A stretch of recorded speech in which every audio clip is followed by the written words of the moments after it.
অবুঝের মতো অবুঝের মতো চললে কাজ করলে ওই কি আর ভালো থাকে। অবুঝের মতো চললে কাজ করলে ওই কি আর ভালো থাকে। ও কি আর সে তার নিজের একলা একলাই চলে।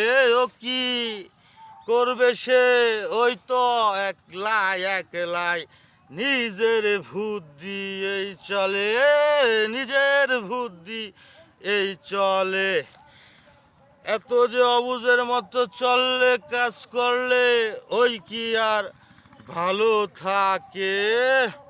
এই যে বুদ্ধি এই যে বুদ্ধি করলাম করলাম এই যে বুদ্ধি করলাম কোন বুদ্ধি কোন বুদ্ধি তুই কইরা কোন বুদ্ধি তুই কইরা কোন সফলতা কোন সফলতা তো না পাইলি। ও কি এত অবুঝের মতো চললে ওই কি আর ভালো থাকে।